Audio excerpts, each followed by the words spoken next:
You're listening to the Productive Muslim Podcast, Season 2, Episode 19.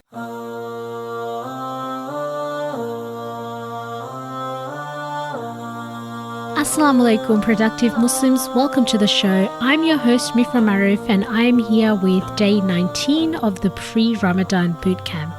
A lot of us right now are waiting for Ramadan to begin so that we can open up the first chapter of the Quran and start our annual Quran marathons of finishing the Quran once or twice during Ramadan.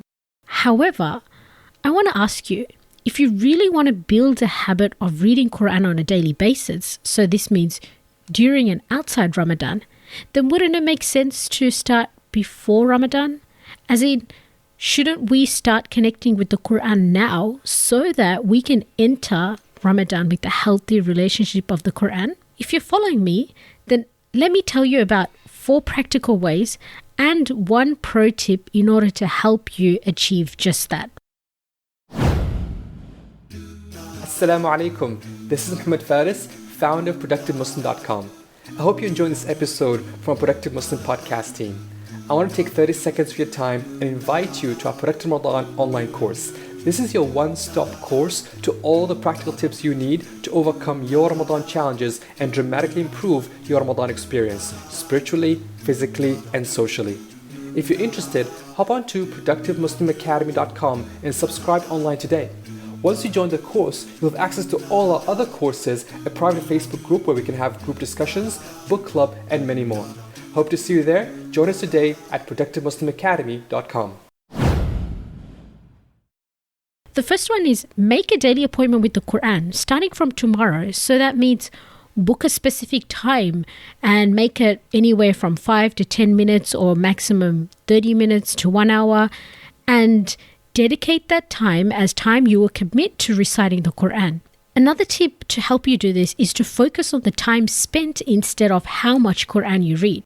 So that means that instead of setting goals like, okay, I'm going to read 10 pages of Quran per day or 1 page of Quran per day, rather you say, I'm going to recite Quran for 30 minutes. So that means some days you may recite your amount that you want to read, or other days you may not recite it. But the thing is to stay consistent with the time. So that way you can focus more on the quality of time spent with the Quran and not just about speeding through and finishing. A third practical tip is to choose your appointment time wisely. So ideally, your appointment time should be a time where you're most focused and alert, and you're less likely to cancel that. I mean, a common time that a lot of people find helpful is early mornings after Fajr, in which it's less likely that something will come up and we are most focused and alert.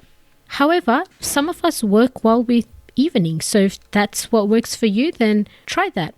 Another practical tip is to remove distractions, because you know what? You're having a beautiful conversation with Allah subhanahu wa ta'ala, so don't let anything come in between. Turn off your phones or put it on silent, recite in a quiet space.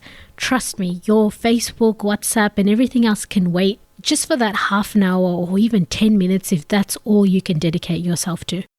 Now, a pro tip is that if a thought or idea pops up in your head while you're reciting Quran that, just distracts you and makes you want to get up and start working on it, then have a pen and a paper next to you so that you can write it down.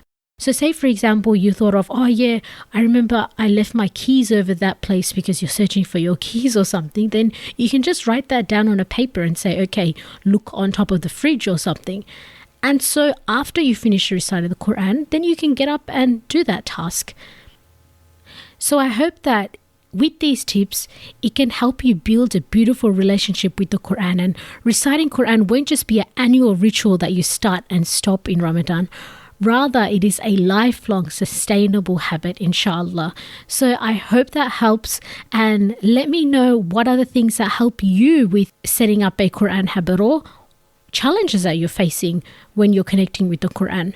And also, speaking about challenges, have you done your challenges, your 3 challenges? Let me know in the show notes of this episode. So that would be productivemuslimpodcast.com/S2E19. So I'll see you all again tomorrow with our next episode. Until then, remember, work hard and be sincere.